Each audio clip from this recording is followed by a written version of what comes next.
Okay. Let's find out what that is.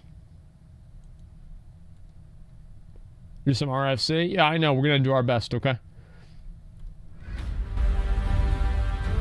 Okay. Run an ad for us? Hey everyone, and welcome back to the Warcraft news. With patch 8.3 hitting Blizzard CDN, this sure is to be an interesting week. And before I do the usual Patreon plug, I actually have announcements. Ooh. First, we have expanded. We are going to have a new editor coming on board in the coming weeks. He has nearly a decade of industry experience and will be able to bring skills to our production that, simply put, none of us on the team currently have. So he's with a two wizard. Editors, we'll be able to hit all of our near-term content goals. You'll see a big quality increase on a bunch of videos, and generally it's a really exciting move, trust me. Now, on that topic, the complete history of World of Warcraft is our highest rated content. It's also our most expensive content to make. We're a team of 5, soon to be 6, and we make a silly number of videos a week. Now, that show's audience loves it. It's got really high ratings, but, well, that audience is about like half as large, a bit smaller actually, than say a cinematic reaction video, and it costs easily 10 times more to produce than a cinematic reaction. That's why you see, that's why the quality and content in YouTube just keeps going down and down and down, is because it takes so much more time and effort to make high quality produced content, and even if it gets twice as many views, it takes 10 times as long to make, and so it's just not really worth it. That's why you keep having low quality content on YouTube, because that's the easiest and most cost efficient thing to do. On top of, you know, the fact we're making like 10 plus videos a week across the 2 channels. Now, still, we want to make that content. It's what we love. We love it. We know that there's an audience that does love it, so we need a viable path forward, especially because we are soon going to be starting work on the complete story of World of Warcraft. And yes, that'll be every zone in the game, a massive, massive undertaking. So in order to actually be able to do all of that and do it on a regular basis, here's how it's going to work from now on. The complete history of World of Warcraft will premiere on Patreon a week before it hits YouTube. The Blood Plague special is actually up there right now. We'll also produce bonus feature content for each episode. That's extra thoughts that didn't fit the video, or, you know, it's a history style video, so sometimes there's personal opinion that just doesn't actually fit in that video. So things like that, interesting things we found along the way. You'll also get access to all of our content as soon as it's made. So if we finish a video early ahead of schedule, you know, it's a few days before it's scheduled to go up on YouTube, then we'll just throw it straight up onto Patreon. Now, that's just happened with the first episode of our Sylvanas series. Look at her belly. I think she's getting fat. Look, I mean, look, I just noticed that right here. Look, she's getting fat, guys. No, am I wrong? Is she pregnant? With what? A corpse? Like, no, you can't. I'm pretty sure they can't get pregnant, okay? I'm like 90% sure. Yeah, it's fucking, yeah, Sylvanas is getting fat, guys. This is, oh man, what year is this, man? And then, of course, once we get our second editor on board, that's something that should happen a lot more. So, the documentary-style content's going to be there first, and with our enhanced production capabilities, we'll be able to get more content there once it is done. You'll also get behind-the-scenes stuff, you'll get in the credits, there's even physical merch there each month, and of course, that physical merch, our master tier, which, by the way, is Priest for this month, is really the best way to help out what we're doing. So, we'll soon have doubled the team we had just 3 months ago, and we'll be able to produce content that we simply were not able to just a short time ago.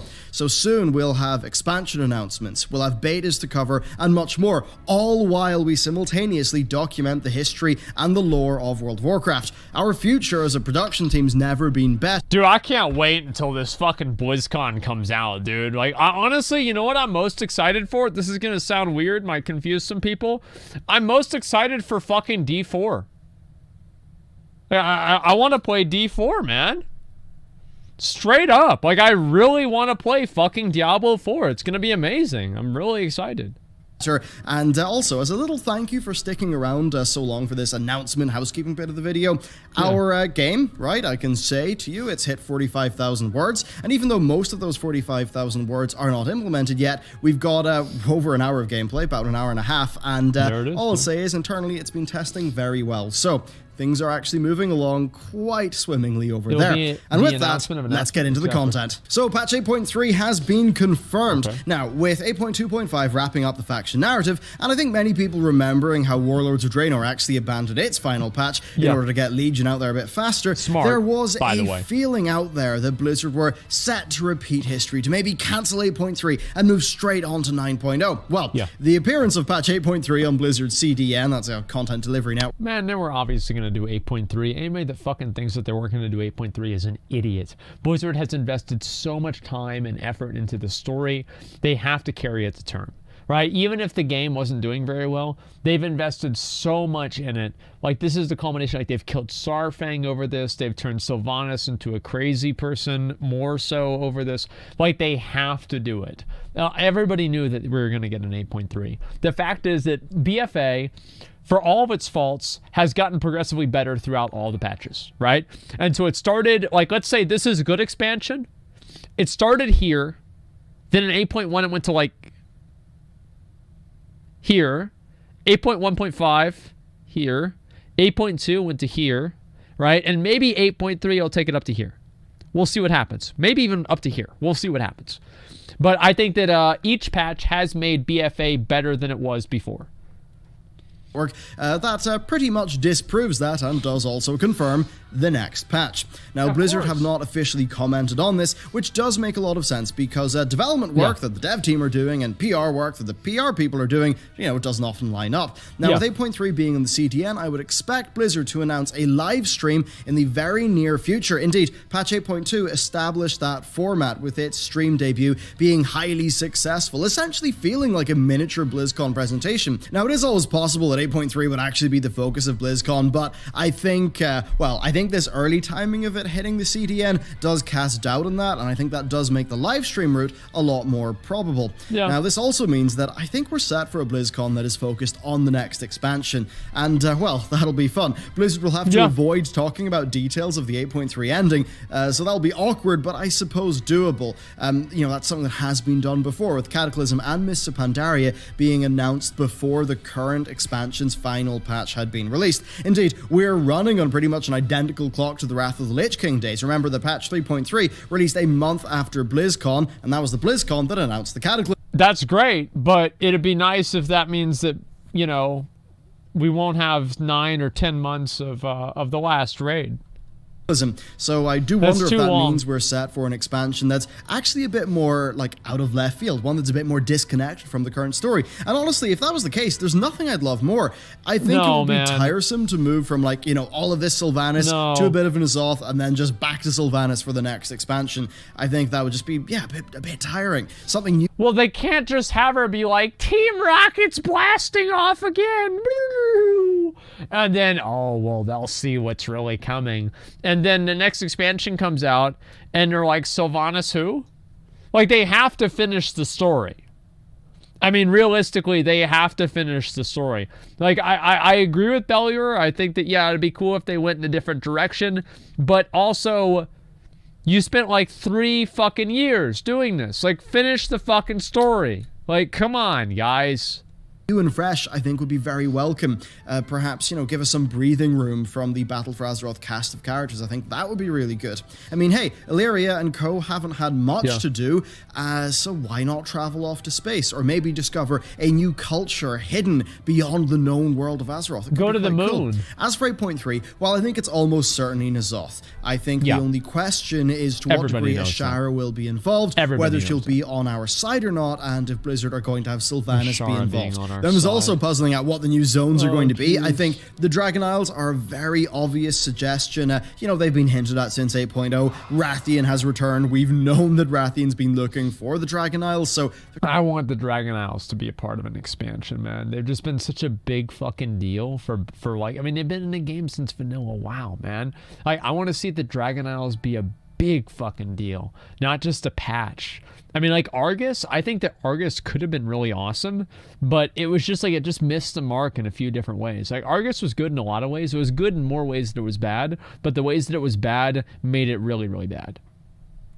It could be that. Now, whether Blizzard pulls an 8.2 and gives us a second zone, well, we'll just have to wait and see. Regardless, though, I doubt it'll be long before we know. Overall, I think it's an exciting time for World of Warcraft. We've got Classic, which has done super well. Blizzcon is going to reveal a new expansion. And 8.3, I estimate, will be a really good patch. Sure, it is going to live under the shade of Battle for Azeroth's past, right? We can't get past that. But if it is going to improve on the already solid 8.2, then I think it would be a really wonderful patch. Plus, seeing Blizzard's art team take on N'Zoth, I think they're going to be able to make it better, right? I think 8.3 is going to be good. Like, I promise I'll play 8.3, right?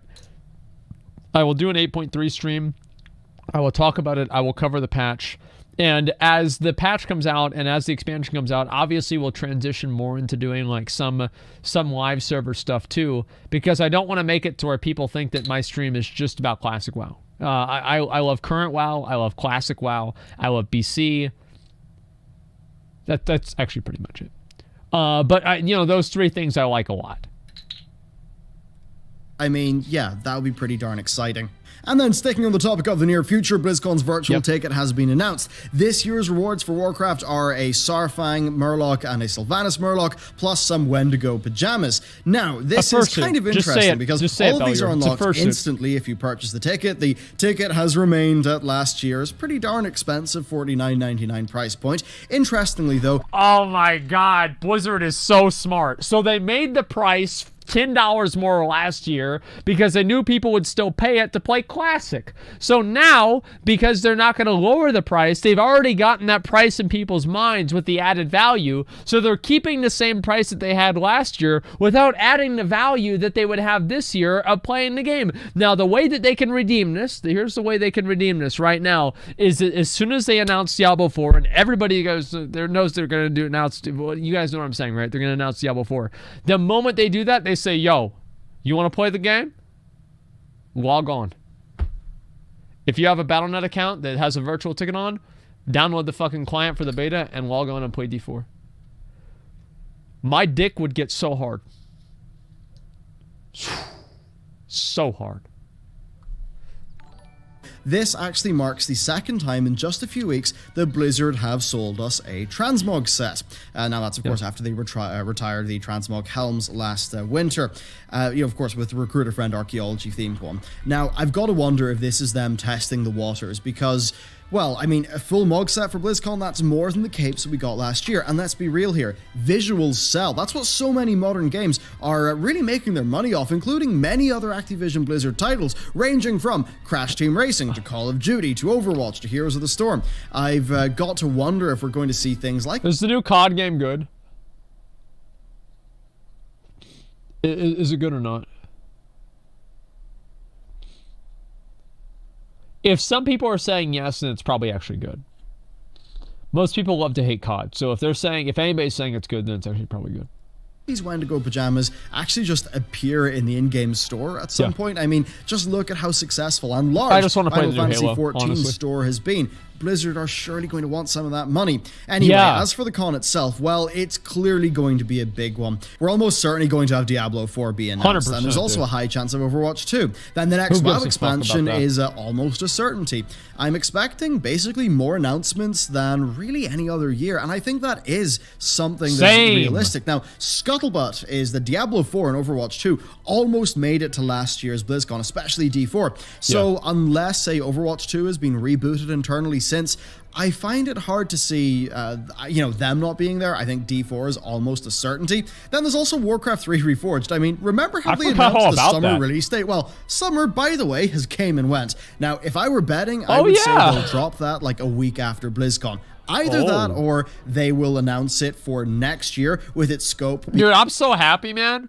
Like, there's so much shit that we have to play. Like, we have Classic, we have BFA, we're going to have Warcraft 3 Reforged, we're going to have Diablo 4, we're going to have Overwatch 2 or whatever the fuck that is supposed to be. Like, this is going to be awesome. Like, I mean, no, really, it is a great time to be a Blizzard gamer. Like, it is. Well, it will be in a month from now, right? But even now, it is. And we're going to have fucking Halo, dude. This is awesome. This is good. I'm happy, man. I'm actually happy. I know, Overwatch 2 is going to suck. You haven't even played it, dude. Listen, I am a former Bastion main in Overwatch. If that tells you how good I am. And I'm excited for it. I want to see what the game's going to be, dude. I want to see, yeah, I was a Bastion main. Like, I was, dude. I was good at it, man, dude. Yo, I was a god. Like, I will do it. Listen, boys, I will do an Overwatch stream. I need to download the game because I haven't played it in 2 years, right? But I'll download the game. I'll show you guys how I can play Overwatch like a literal fucking god, okay? Overwatch 2 was leaked to be a PvE game. Good. That's what I like more. I have a pretty good idea on probably what it might be, and I'm very excited. I am extremely fucking excited about a lot of these releases and everything. Guys, it's going to be fucking amazing. I'm super excited. Being expanded past what was initially announced. Overall, though, that's what's going on with Virtual Ticket, plus my thoughts on BlizzCon. TLDR, I think it's going to be a very I want to go to BlizzCon just to see it. Then it. next, we do have some excellent Classic news. So, Blizzard have kept their word, and they are going to be bringing Classic servers down to one single layer. Now, the list of realms that are on a single layer, you know, obviously it's growing. Yeah. It doesn't cover every realm right now, but it is great to see it happen. Layering, of course, could be exploited, as we recently covered on the news, and it also had a number of knock-on effects that, well, they weren't like authentic to the Classic experience. Now, I do think that layering was worth the cost, though, given just how colossal the launch of Classic was. That's not all for Classic, though. We do have some great news. Blizzard have indicated when Phase 2 is going to kick off. So, in an interview with PC Gamer, Ian Hazzikostas said that they aim to release Phase 2 before the end of 2019. Now, if we're to assume that it'll be after BlizzCon, then, yeah, it's likely going to be November/early December, which, I mean, is a fairly obvious guess. Now, content-wise, I think it's going to be really great. So it brings Kazakh, Azuragos, and Dire Maul as like its main bits of content. Essentially, it's the content from vanilla patch 1.3. Now, these world bosses, of course, would not work with layering. The whole point is that you've got like one world boss per server. Ian actually said that all realms will be on a single layer within weeks, and that's going to be with that being achieved, they'll be able to push Phase 2. Now, I still believe Phase 2 will be the golden age of Classic WoW. It will be the golden age of Classic WoW, dude. Like, I mean, there's going to be no BGs. It's all world PvP. There's a few raids out. There's the world bosses that you fight over. It's the open world. It's the broad open horizons. And it's going to be fucking amazing. Experientially, this is going to be a really strong phase. So, Azuragos, doesn't spawn often, and defeating him is often a massive slog, especially on a PvP realm, as teams are going to be like competing with each other to take him down. Then, of course, Kazakh is more challenging. Like, it's a tighter fight. It's got a pretty tight enrage timer to contend with. It's a very hard fight. One that, of course, originally led to our good friend Kazakh routinely deleting the population of Stormwind. Now, as for Dire Maul, well, it's a real treat because you'll be able to do the legendary tribute run, which is just an incredibly cool bit of content. So overall, I think people are going to love Phase 2, and if you'd like to learn more about patch 1.3 as it was way back then you can check out our video on it. Then next up, another funky topic. So patch 8.2.5 changed honor gains from mercenary mode and epic battleground quests. Now, these are both things that help people progress towards their battleground essence at a faster rate. Of course, that's an essence that was very good outside of PvP for many classes. It's going to take forever, its absence was noticed. Now, Blizzard, seeing that these things were a bug, just removed them. Now, this led to quite a backlash, which then led to Blizzard nerfing the honor requirement, which certainly is the right thing to do. Oh, wait, really? Now, the timing here is strange. Blizzard changed. Wait, what? Let me read it. Rank 3. What's rank 4? So rank 4 essences remain unchanged. So rank 4 is now harder to get. What a cock-ass, dog shit, piece of garbage game, dude. Fuck this game. What the fuck, man? Right thing to do, I think.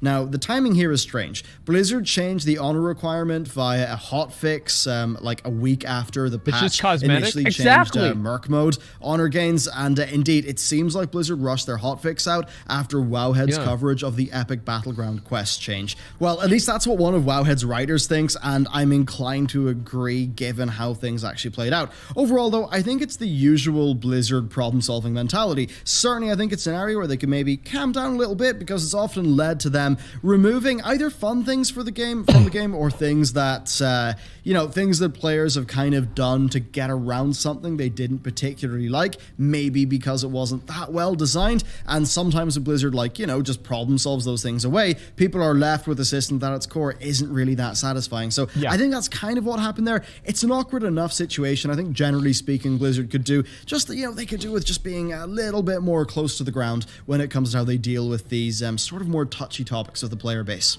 But anyway, there we have it. Quite the week, especially for our team because, 75% of us got really hit by it's either a cold or a flu. I mean, some of us are harder than others, but it was really quite the week. Now, content-wise, I want to fill you in on what the plan is. So the first episode of Sylvanas and the Blood Plague special are up on Patreon now. Sylvanas is going to hit YouTube tomorrow. I then have two more parts of that series, 3 in total, plus another planned related video. One that's going to pull in Bolvar, so that'll be really fun. I've then got 2 rough scripts penned on the clash between in-game storytelling and transmedia narrative, and as well one that is about creating stories that elevate the player's experience within the context of an MMO, with really contrasting WoW's modern character-driven storytelling. I actually really want to watch that. I feel like the storytelling in vanilla WoW was a lot better, even though it wasn't the focus. In a way, I felt like it kind of was like Dark Souls, where it would kind of entice players to go out and seek out the stories. And because they went to seek them out themselves, the stories were more important to them. With more traditional MMORPG and RPG storytelling, especially in cases where you are not the champion. Then also Jared, as one of our new writers, is also doing a really fun video inspired by Warcraft 3 Reforged. It's basically going over all aspects of the lore that Blizzard have retconned, since War 3, and it speculates on how Reforged is going to change the story. After all, we do actually know that while the missions are staying the same, Reforged is actually retelling the story to be in line with the modern game, so I assume in line with Chronicle. Which certainly will be something. So overall... Wait, so they're changing... Wait, what the fuck? They're changing the story in Reforged? I hope they don't do that. There's a lot going on, and a big thank you to everyone over on Patreon for the Druid month. That was massive. We're currently working, getting everything packed up and sent off now, and I'm also happy to announce that it's Priest month, and really that's the best way to support the channel, and also get some cool stuff in return, which I think is very important for us, that, if there is a tier like that, of that size, that we really do want to be providing, actual legit value back. So, there's that going on. Anyway, with all that said, I've got lore to write, so I'm going to go and do that. Thank you very much for watching this video. And, make it more in line with the current story? Okay, that's fine. They changed story with Chronicles anyway, already ruined. Yeah, that's true. Yeah, that's pretty true. Yeah, that is pretty true. That is true. Let's see here. Is there anything interesting to look at here? Starfang Murloc, he sure has changed. Yeah, he got resurrected as a Murloc, of course. So let's look right now. I want to go ahead and just put something on. And we'll look at a few of these males, too, because I missed out on this, okay?